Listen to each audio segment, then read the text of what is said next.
You know, I did have the pleasure of coming and speaking to your group, and this was in 2019. So can you believe, thank you. Can you believe that was already 6 years ago? I can't believe it, it just flew. And do you know that at that time, I think the group was only like 600 or 700 people. You have grown exponentially since then. And it's because what you do is important. You help your clients and you help your teams be able to better lead with less complexity, with more clarity, and with more confidence. And it's hard, I think, as the people here in the room, to do that on a day-to-day basis. But the great news is that you can, and I'm gonna show you how to do that.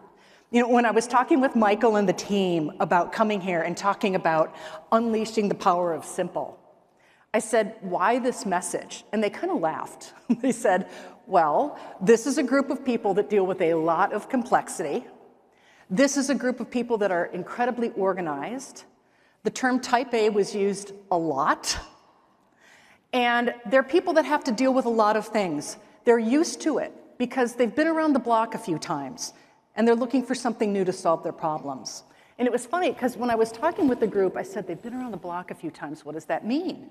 And what it meant to me was, this is a group here of accomplished individuals that are probably in their third and most important stage of their career.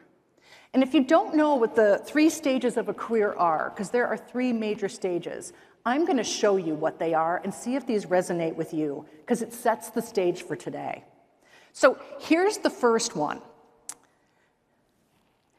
The first stage of your career is, I can't wait until I'm important enough to be in meetings. You remember that stage, how sad that was? I look at younger people now and I'm like, are you kidding? The second stage is this. I feel so important being in meetings. This is your stage.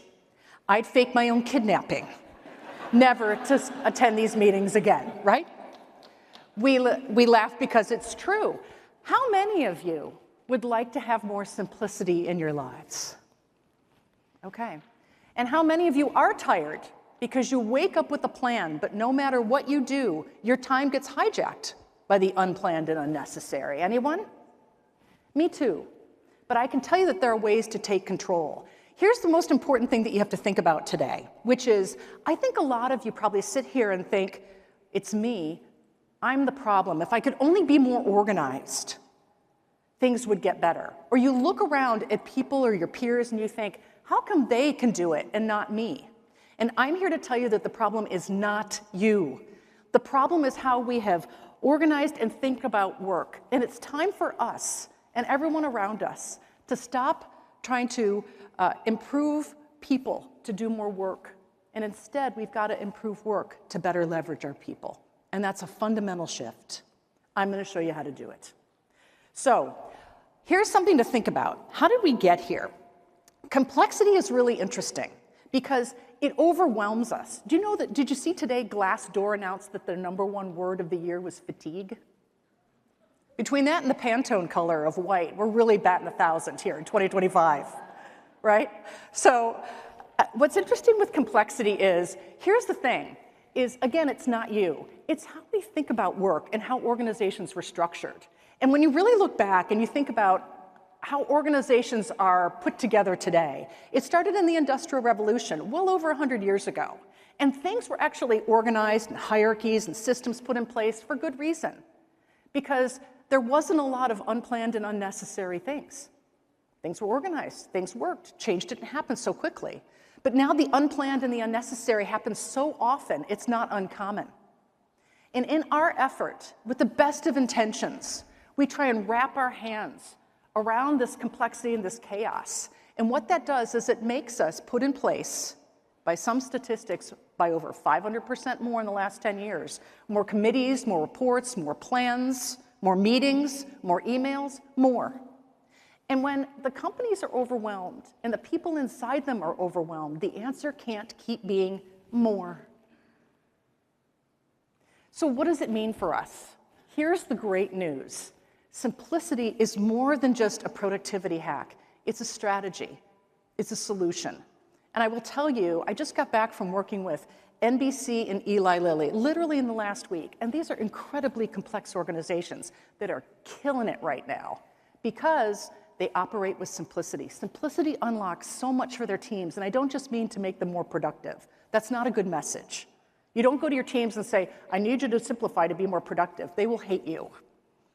But what they will like is when you say, I want to simplify so you can spend more time on meaningful work, so you can do things that you were hired to do in the first place. Because when you do that, and you do operate with simplicity, it's amazing what happens. People are more focused.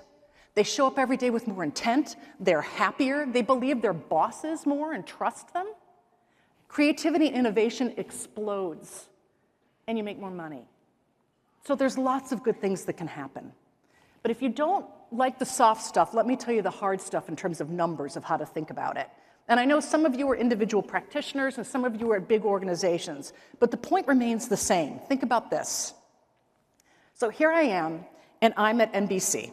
Okay, I'm in Burbank, and I'm talking to them about simplification and how their leaders can better lead with simplicity. And one of their divisions, this is their news division, and I said, okay, let's imagine if you've got 10,000 people in this division. They do. The average person works 2,100 hours a year. That's 40 hours a week. You work much more than that, by the way. But if you multiply that out, and I know you guys can do math, 10,000 people, average amount of hours, that's 20 million hours that that group has to reaching their goals. And it's hard for them to do it. Why? Because they're bogged down in unnecessary. And I said, what if you could get rid of 5% of the unnecessary? Do all of you have like a meeting or a report or something you could get rid of to the tune of 5% of your time? I bet you could. And if you did that, look what you would get back. And the news team was stunned. They would get back 1 million hours if they just got rid of 5% of what was wasting their time. And we did. We started eliminating it right now. So I want to show you how to do that, but I want to tell you the why first, because the why is really important. And I'll tell you my story, because I think, well, maybe the start of it isn't something you can relate to. The end of it is, because we all fall into this trap. So here's why it's important to me to talk about getting rid of complexity. So I grew up in a home in Michigan. And for anyone that's from Michigan, I grew up here. Thank you so much, go blue. And I had a very chaotic childhood. It was very chaotic. And this is my kind of 1960s Brady Bunch home. And I lived in that home with my mom and my dad and my brother, Jeff. And I was the oldest, he's the youngest, 5 years younger. And I describe my childhood as chaotic because there was so much constant change. It left me very unmoored. And my job was to kind of calm the ship from a very young age. And to kind of paint a picture for you, my father was very volatile. He had a lot of anger, and he was never employed, ever. I can't remember him ever having a job more than a couple months. And my mother was pretty disengaged. And it really left me to kind of take care of everything from a very young age, from running the errands, making the meals, getting everything organized so we could keep the ship afloat. And I became very, very good at it, starting at the age of about 7. And I just wanted to make sure that everything was okay. And while it was very hard growing up, I will tell you when I got older, man, did it serve me well. When I got out of college and I started working, I went into advertising in Chicago. And I will tell you, I was the fastest promoted. My clients loved me. My bosses could throw anything at me because I never let anything slip through the cracks. I was very organized, and I was very exhausted. But I was really proud at how much I could handle, right? That was a badge of honor. That was who I was. And I will tell you, as I got older and I took on a family and I got married, had kids, which are fantastic, had a home, started a company, I kept doing more and more and more because that's what we're told we're supposed to do as leaders. And I will tell you that at some point, it felt like the wheels were coming off the bus. I just wasn't able to balance it like I used to, and I thought, God, what's wrong with me? I used to be so good at this. And so probably like you, what did I do? I read all the articles, right? I read all the McKinsey reports. I leaned into HBR. I listened to all the time management gurus. And here was the advice that I got. You ready? I needed to multitask more. I needed to get up earlier, much earlier. I needed to really make the most of my Sundays to prep for the rest of the week, because then I would really reach the holy grail of work-life balance.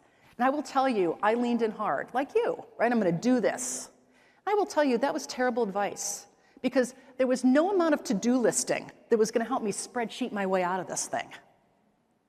And I do remember my kind of breaking point. I was at work one night, and you probably have this happen. And I had a nanny for when my kids were younger. And I remember calling home one more time and being like, can I just have one more hour? Just one more, right? And it was at that moment where the tone with our nanny changed. She said, I can do it, but this is the last time. And I remember feeling like, what I thought was so important and such a badge of honor for me, right? I could handle anything, I could always do more, was actually going to be my downfall, because I was missing out. And it didn't matter that I was doing everything right if I wasn't doing the right things. And I remember sitting at my desk thinking, God, all I'm doing is playing whack-a-mole. I'm just tampering everything down, and it's just going to spawn the next day. And that's when I realized my job wasn't to manage the chaos, it was to get rid of it. And so what I want to talk to you about is the power of getting rid of can be transformative. So I want to challenge you all, and we're going to dive in, to challenge the structure of work, the things that you do on a daily basis, using your time with intent, and most importantly as leaders, the cultures and behaviors that we support that make doing more and managing complexity a hero, because it's not. So let's do this. If you're not already multitasking, because some of you are, I can see you, what I want you to do is to grab your phones, and we're going to interact. This is important. Let's get some data. You guys are data people. And what I want you to do is open up your browser and get onto menti.com. It's here on the screen, menti.com. And when you get there, you're going to enter in this code. And the code, I'll read it for people in the back if you can't see. It's 9446 2849. And yes, this is all anonymous. So the goal is to say exactly what you think. Here we go. Okay, and if you get in, great, give me that thumbs up. Wow, we've already got almost 400 in there, fantastic. Okay, we're gonna interact, and I'm gonna give you the first question, because I wanna know what you think about complexity and how we can help you better lead. Here it is. Tell me, what do you and your team spend your day doing? By the way, if you're still logging in, that code is right at the top of the screen. What do you spend your day doing, you and your teams? Meetings, emails. Work, woke. I think that's a typo, that's cool. Triage, I like triage and putting out fires. Triage is a good one for me. Client outreach, analyzing, great. Busy work, follow up, okay. So for those of you that have answered, take a look at the word cloud that you're seeing on the screen. And let's think about what we see. What are the trends here? My reaction, by the way, as someone who's asked this question for a few years, is congratulations, you're like everyone else. And that's a good thing. And I say that to give you comfort. Because when you ask this question of people, right, what do you spend your day doing? What do your teams spend their day doing? It's meetings and emails. It doesn't matter where I go around the world or the company, whether they're regulated, unregulated, the level of person, we spend our days in the work of work. And that's okay, because it's not going to go away. You need meetings and you need emails, but you don't need crappy meetings and you don't need crappy emails. And what's really interesting is how many people here, just raise your hand, how many people here were hired for their amazing email abilities? Right? Was anyone ever asked, I want you to share a time when you ran a meeting that you're really proud of? No, nobody asked that, but that's where we spend all our time. And it's really interesting because it's not as aspirational as we thought it was going to be, but we can turn that around. Let me actually tell you something. For those of us during COVID that had small kids at home, raise your hand. How many people had kids at home during COVID? How are you all doing right now? Right, that was tough. It was really tough. And here was what was so interesting socially, is that that was the first time that kids saw their parents at work and realized what work was. And it wasn't very inspiring. Right? So it was really interesting for people because suddenly they see mom and dad. What do mom and dad do? Well, they're dressed nice up here. They're in their pajamas down here. They're complaining all day, but then they get online and everyone's happy. What's going on? What was so interesting was around the holidays that year, it was 2020, around the holidays that year, toy companies started coming up with ways to help parents better explain to their kids what work was all about. This was one of those toys. I wanted to share it with you because it kind of goes along with where you are in this word cloud. This was the toy that actually they were giving to their kids. Right? See, we laugh because it's true. I actually know the designer that did this, and I loved this, right? Soul-crushing meeting. Now your kids can suffer just like you. What a parent, right? But what I really loved about this was, you see the girl on the right-hand side who's happy? She clearly planned the meeting, right? Because that's the thing about complexity, which is we always think everyone else is at fault. Everyone else isn't right. My meetings are amazing. Yours are terrible. My long emails, well, they had a purpose. Yours are way too long. And we have to realize our own behavior when it comes to complexity, because we have to start with ourselves. So here's what I want you to realize. This is why you're not alone. Do you know that people, this was a Bain study, and there's a million of these, but this is how most people spend their time up to VP level. And I know many of you are more senior than that, but you get the gist. So we spend 45% of our time in meetings. We spend 23% in email, which, by the way, I thought that was going to be higher, you know? But when you look at the data, and we love to look at the data, this was between the hours of 9 to 5. Exactly. So before and after that, I bet the email number would shoot way up because that's when you have time to do it. Then the numbers that are really interesting to me on this is 18% was doing busy work, but only 14% was doing meaningful work. Now, just to translate that, and I was giving a speech to the executives at AT&T, and this was stunning to them. I said, how much time do you think people spend every week on meaningful work? And they thought, you know, it's half their time, it's a quarter of their time. I said, it's 14%, that's 5.5 hours a week. 5.5. I don't know about you, I run a company in New York that I've had for 25 years. If my team only spends 5.5 hours a week on meaningful work, I am going out of business. It has to change, and here's why. Here's the drain, because we like numbers here, so let's think about this. Here's the impact of operating with complexity. This alone is why we've got to change it.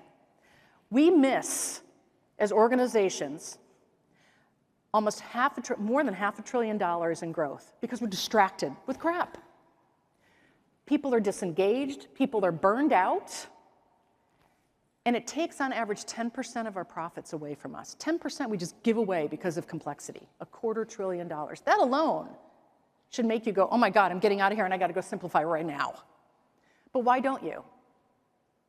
And we're all leaders here, we do this. It's in my control, what am I complaining about? We've got to get rid of a mindset. And here's the thing that I think is going to be most enlightening to you. There are, from me talking with other leaders, and I mean this from some of the biggest organizations, there's some kind of habits that we fall into that we think are good, but they're not. And what I like to say is, what's hard as you get older, right? You're in your third stage of your career. You know you'd rather be kidnapped than go to a meeting, right? You'd rather live stream your colonoscopy than go to another meeting, okay? And we laugh, but you all are like, yeah, I wouldn't mind that, that's fine. There are common things that we think culturally make us good leaders, and they actually make us bad ones. And here's what we have to change. Now, this is just for you. If you've got a pen and paper or you're going to type on your phone, I want you to think about, of the 5 I'm about to tell you, which ones are endemic at your organization? Which ones are mindsets that we really should just get rid of? And why not? Here's the first one that I love, and this is really interesting. We've got to stop organizing. And we've got to start simplifying. Now, I know I'm saying this to a group of CPAs, so don't hate me and try and rush me out of the Gaylord when I get out of here. Because being organized is important. I love, by the way, a good to-do list. Is anyone else like me that at the end of the day, I get this dopamine hit, and if I didn't have a to-do list, I actually will create one that I had done during the day and check it off just to make myself feel good? Look at all that I did. I'm so amazing. I am that person. But that's okay. What I want us to think about is the difference between organizing and simplifying. So everyone here knows Marie Kondo, for example, right? The closet organization, the Japanese closet organizer. And what was so interesting about what she did is that she didn't organize everything in people's closets. She got rid of the things that didn't bring them joy, and then she organized what was left so you could actually see them and actually wear those clothes that you always said you were going to wear but haven't, right? And this is very similar to you at work. We've got to get rid of the things that aren't meaningful so we can spend more time on the ones that are. And I'm not saying, I like to say this to people, I'm not saying every morning you open up your email, look at each one and go, does this bring me joy? Because none of them will. None of them will. Absolutely not. But what you can do is think about more intentionally, is this really something that I need to do? And that leads me to the next point. It's not just about organizing, it's about getting rid of. And here's the biggest revelation, I think, for leaders, is we've got to value subtraction as much as addition. Now, you all know math, but I really believe that we put way too much weight in addition. And everyone here, you get bonus, you get a raise, you get a new title for doing more. Managing more people, bigger P&Ls, more clients, more. Very few people, though this is changing, are getting bonus for doing less. And I can tell you a lot of organizations are starting to build this in. And I don't just mean like if you're getting like a divestiture, you're getting rid of something. I mean by eliminating waste, people are getting bonused.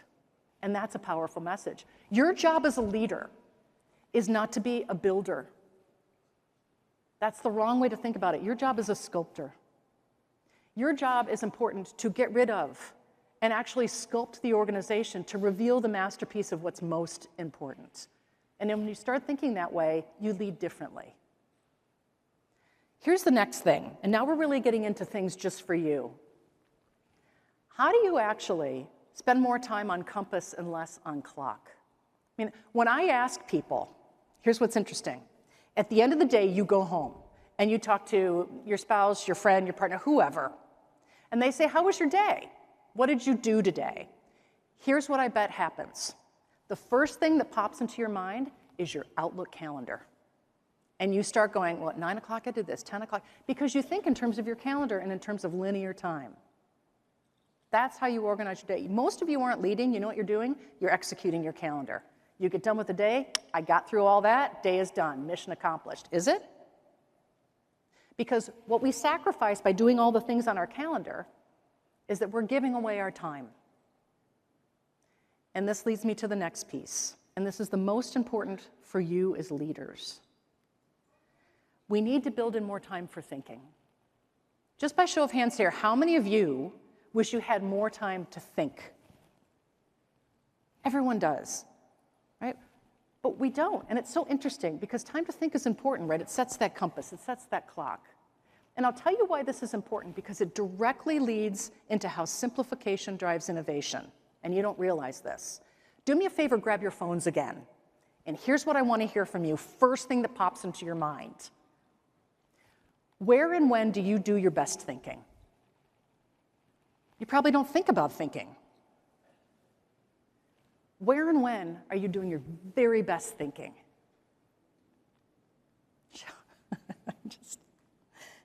I'm laughing because before COVID, no one said shower. After COVID, the number one thing is everyone is like showering the hell out of things around the world. It's always the number one answer.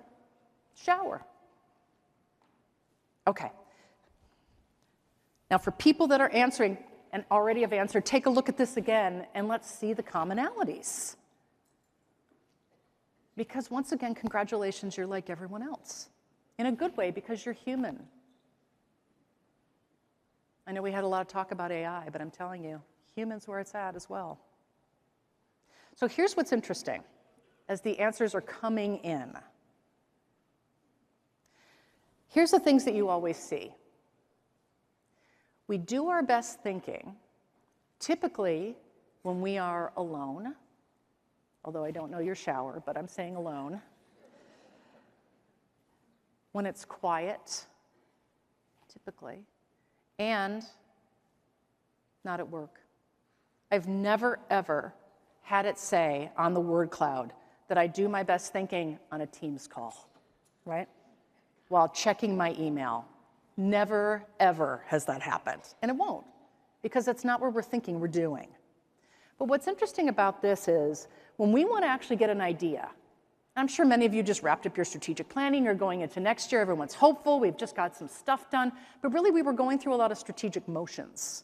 We weren't actually driving strategy, and here's why. Because when we get together to come up with ideas, right, innovative things for next year, what are we going to do differently? What do? We call a meeting. Right, we're going to have a great meeting. Has anyone had time to think before the meeting? No. And so when we get together, what kind of ideas do we get? The same ones we've always had, because we haven't had time to think. Here's the secret.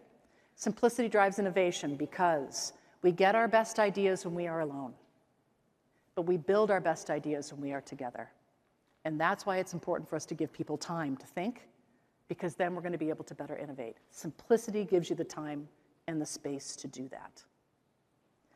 Here's the last one. And this is particularly for people that lead groups here. And this is a little controversial, but I'm going to say it anyway. So, I do a lot of work in transformation around how we need to let leaders lead. And I'll tell you right now, I think one of the issues with leadership is that it's very performative. And we are asked to do so many things with so many contradictions, right? Be bold but not too bold. Be decisive but drive consensus, right? It's not tenable. And what we're really doing is we are trading comfort for growth. We are trading growth for comfort, excuse me. A job of a leader isn't to make people comfortable, it's to make them capable. And that's a very big difference. And some of that means a little discomfort. And I think what that means is we've got to stop doing performative culture. What I mean by that is kind of the perks arms race. I think we'd be better off as leaders if we're focusing, yes, on perks, because people like that, but it's about getting work right. If people spend less time doing unnecessary work, they're happier, they're more focused, and they stay. If you get the work right, you get the culture right. We stop performing culture, and we actually start practicing it. And that starts with simplicity.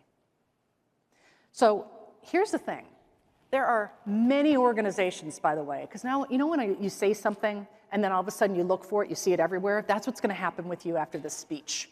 You are going to see people that are doing simplicity all over the place, and they are big, big organizations. Because they know that time can't be wasted. And they know that using time with intent is how they're going to move faster and they're going to win. So for example, AT&T. I'm down with AT&T. John Stankey, who's the CEO, he's saying, you know what, we've got to move faster. We can't compete if we keep doing this performative stuff. And they, a few years ago, started Project Raindrop, which was really interesting. And what it did is it opened up a channel for employees to say anything that they thought was unnecessary. And they thought, a raindrop starts a storm. Let's see how many raindrops we get. They got thousands of entries. And I will tell you, in 1 year, they saved over 3 million hours, over $10 million. And they got rid of so many unnecessary processes. They had their highest employee engagement scores ever because they asked.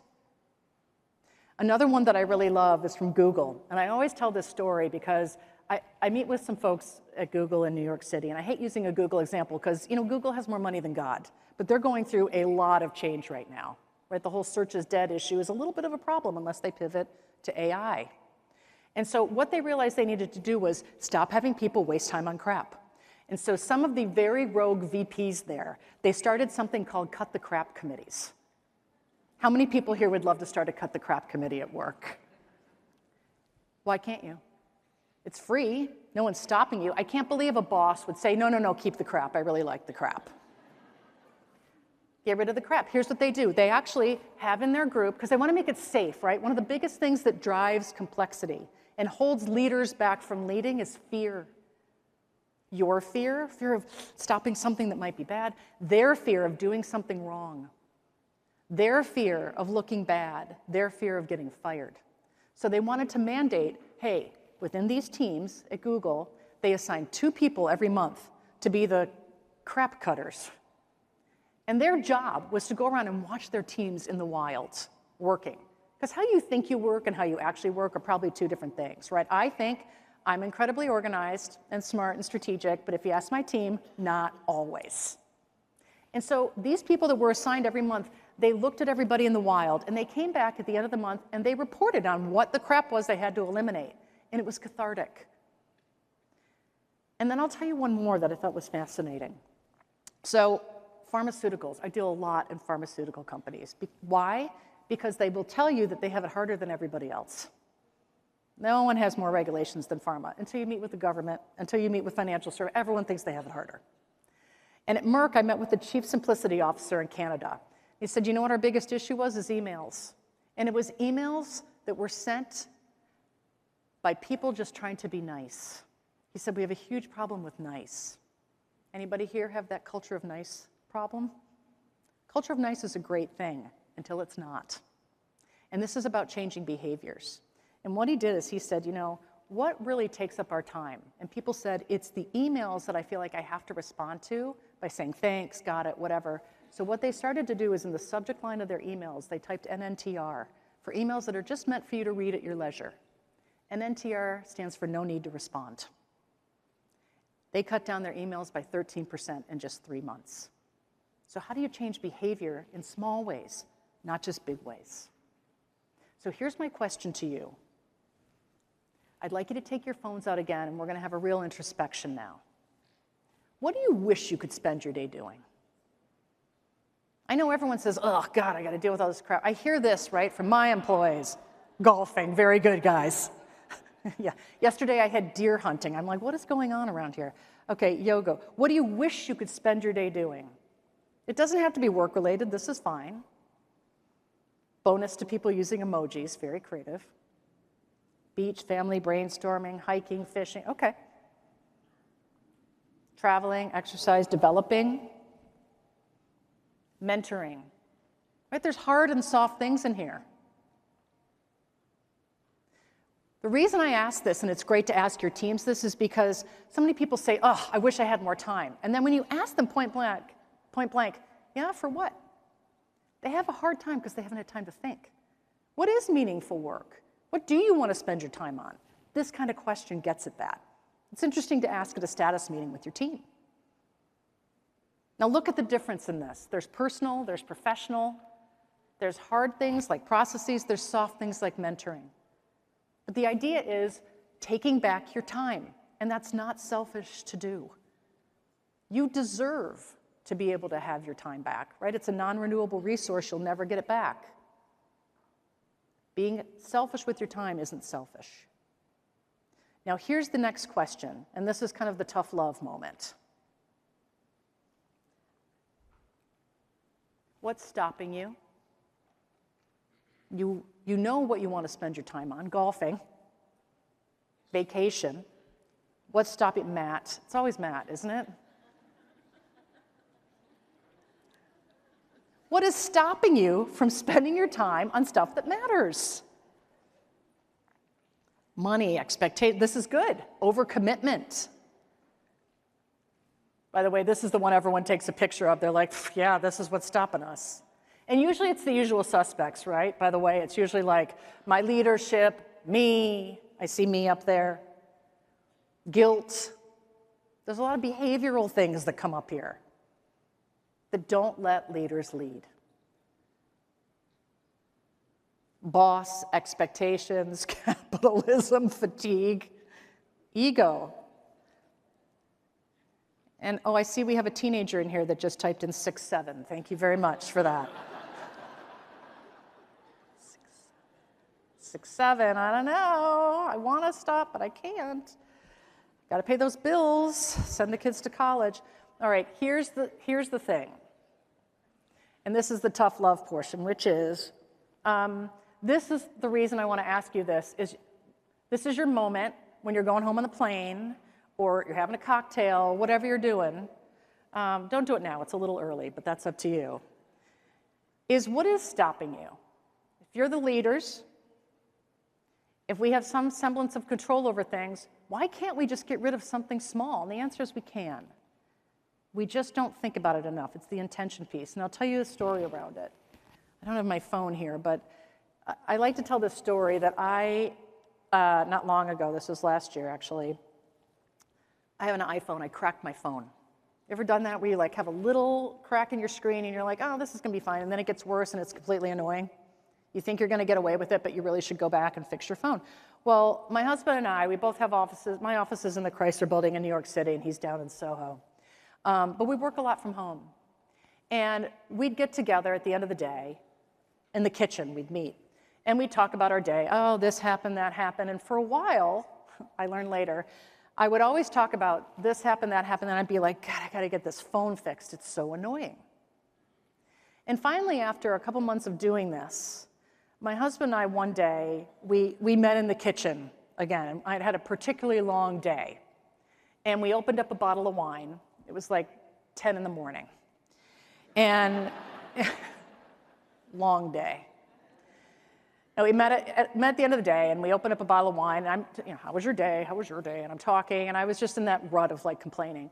And I said, God, I gotta get this phone fixed. And my husband, who is so patient, he put his wine down and he said, okay, let me understand. You're the CEO. You commute into Grand Central every day, or every few days, where you walk by one of the largest Apple stores in New York City. It's right there in Grand Central. You walk across the street to your office, 5-minute commute. You're the boss and you can leave any time. What's stopping you? And I have to tell you, it was in that moment, first of all, I've never been so mad in my life. I was furious, right? Someone says that and you're like, I don't think you understand. And I like to say that was the moment when I realized I didn't need a new phone, I needed a new husband in that moment. I was like, how dare he? How dare he? Well, of course, what did I do? I didn't need someone to tell me that. I needed to look in the mirror, right? Yeah, I was mad because he was right. The next day I got a phone because I was pissed. I was going to show him, and of course he was like, proved it. Yep, yeah, who's showing who now? But this is what I mean by what's stopping you. There are so many things like that, like, oh, I hate this report. I don't know, get rid of it. And that's when somebody finally says that to you, you're going to come up with a million excuses because we become very attached to things, right? Subtraction feels like a loss. It's not. So let's show you how you can get rid of it. And so I'm going to get really practical because I, as you know, now growing up in the Midwest, I am a practical Midwesterner. I like to show people how to do things, not just get you all inspired. So let me give you a formula that I think is really going to help transform you when you leave here today. You're going to get hours back right now. And there's a flow to it. You're going to eliminate things. You're going to embed it into how you work and your team. And you're going to empower others to do it too. Because remember, fear drives complexity. Don't just get rid of friction, get rid of fear. Let me show you how, and let me show you why. Here's the thing. For those of you that are sitting here and like, okay, Lisa, we are in a regulated industry, and there are things that we just cannot do. And the answer to that is, you're right. But I'm not talking about getting rid of things that you shouldn't. Here's what I'm talking about. Here's our definition. We want to talk about the unnecessary. Unnecessary complexity is invisible waste. It's work without the benefits. That's what you want to kill. And so let's do it. Here's how. I'm going to do a little exercise with you all. How many people here would love to kill a stupid rule at work? Everybody should have their hands up. You know why? It is the best thing you can do. I just did it yesterday. I mentioned I was at NBC Universal. And I said, you want to kill some rules? And everyone looked at me like, you can do that? Of course you can do that. Who said you can't do that? I actually do it every quarter with my team. And like I said, I do it with clients, big companies all the time. And what's really empowering about it is because we don't think about subtraction, we think about addition. We become addicted to the way that we work because we think we're in a groove, but we're in a rut. And by the way, they're hard to tell the difference because they look and feel exactly the same. I think I'm in a groove, doing the same thing, even when I shouldn't be. And so killing stupid rules goes like this. If you could get rid of any rules that hold you back at work, what would they be? And then sit back and watch, because your team is going to come up with so many things you're going to be stunned. Hint, many of the things they're going to come up with are your rules. They're things you put in place. That's what I learn every time I do this. This is an example of a graveyard we create every time at my company when we kill stupid rules. We have quarterly strategy meetings, and at the end of it, we kill stupid rules. It's the one thing my team looks so forward to. They love it. They can't wait to kill stupid rules. We're actually doing it next Tuesday, our year-end one. And what's really interesting to me is how many things they come up with, how many of them are my stupid rules that I put in place with the best of intentions, but it's a learning for me, right? By the way, if you're a leader and you do this with your team, You have to kill rules at the end of it, otherwise you're a total jerk. You have to kill something. But it's easy. There's so many quick wins. And what I often find too, and what you'll find is, what people say, they're not rules. They're annoyances, they're time sucks. They're things that help you get your time back, and they feel very loyal to you because you're showing them, these are little tombstones of the little rules that we kill each time. We have a little graveyard. It shows them that you are taking away the fear and you expect them to get rid of things. And you know how I know it's working? Is because every time I do it, it's harder and harder for them to come up with things to get rid of. Like they literally have to sit there and think like, I don't know, we've gotten rid of so many things. That to me shows good leadership skills. I want to ask you, here's your time. Just think about, off the top of your head, if you could kill any rule right now at work, any one, what would you get rid of? What would you kill at work that just holds you back? What's stopping you?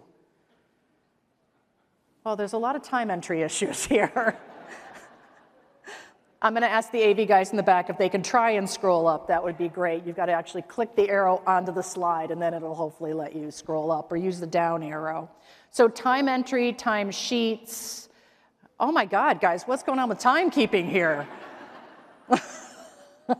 Time entry, when meetings run over. Okay, I'm just going to recommend you guys get a time entry solution. That's my first thing. Being in the office 2 days a week, entering time. Okay, pants. Pants is a good one if you could eliminate. You guys are my favorite group of the year. Pants. I've never had that before. Pants. All right, better than shirts, I guess, because we're all sitting down. Working hours, timesheets. Okay, I'm seeing a trend.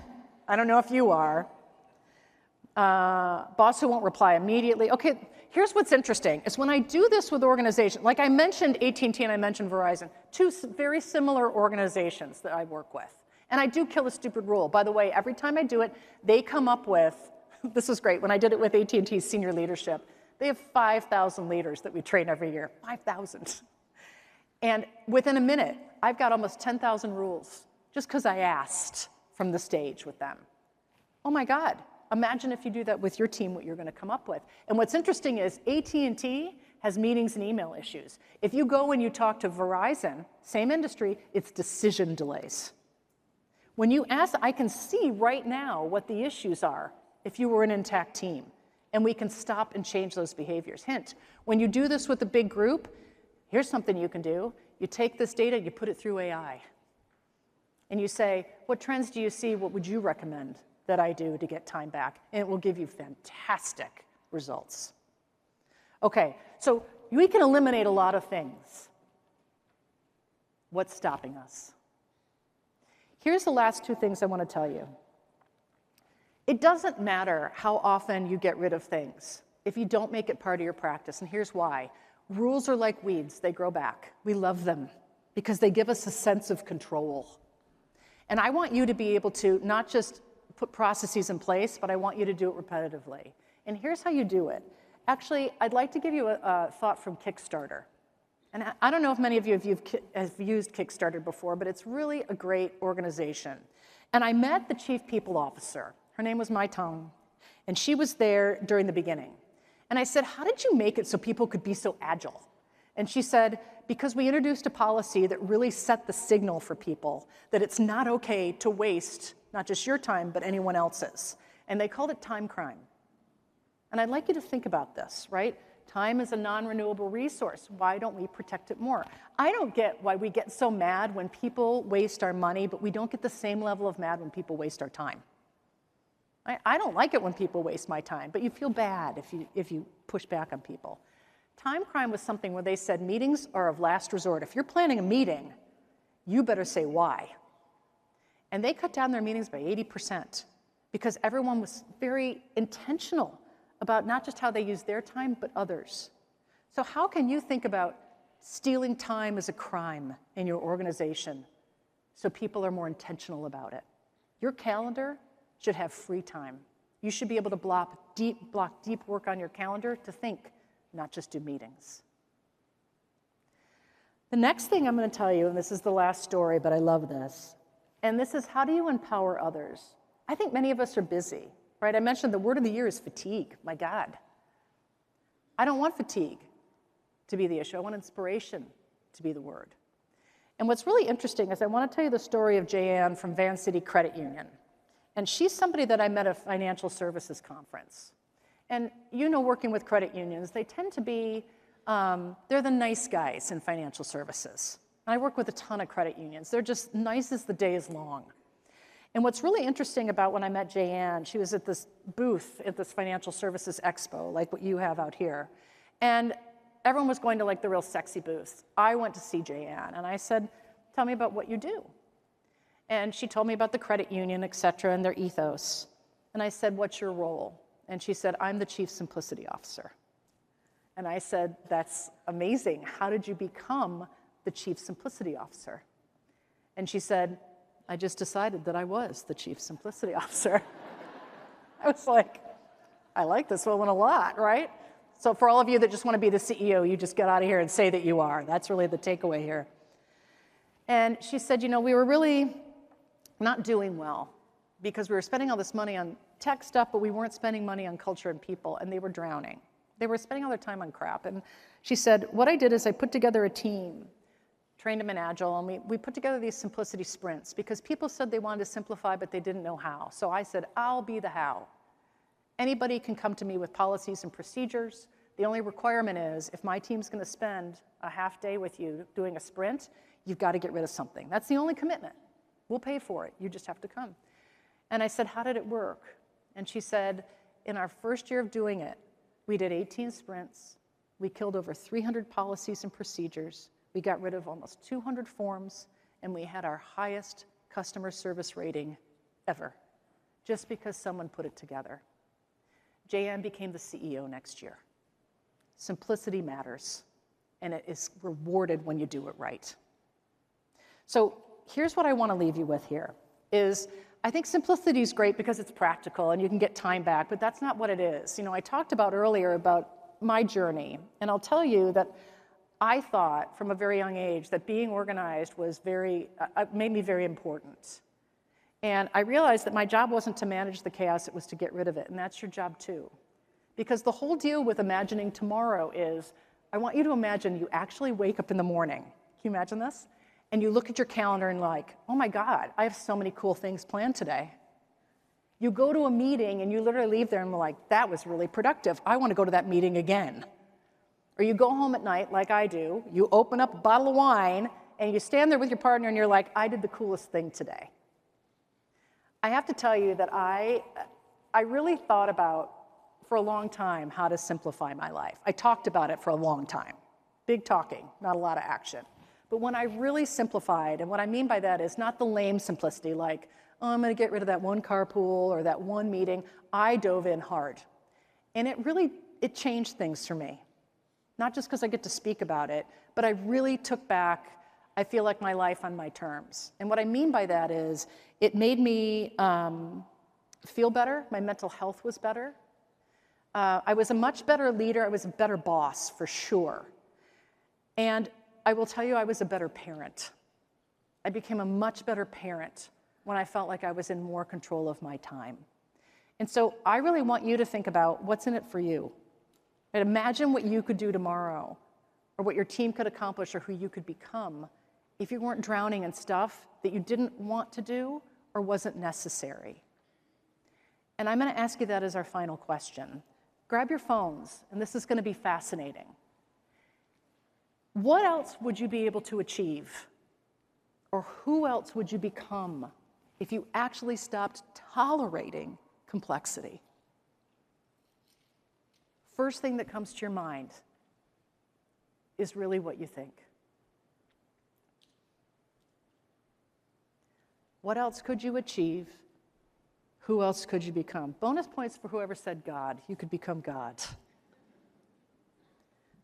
And look at these answers. Healthy. I agree, a lot of health up here, right? Mental health, physical health. Happy, relaxed, growth, better spouse. A better version of me. This is why I'm here. Right? Complexity is always going to give you one more meeting. It's always going to give you one more report. It's always going to give you one more thing to do.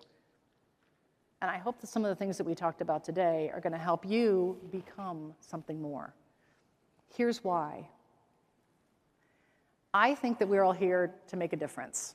I really do. I mean, I don't think we're here by chance. I think we were here, put on earth to do big things. All of us to make a difference. So we've got to stop spending our time on the small ones. You don't deserve that. Your teams don't deserve that. Your families don't deserve that.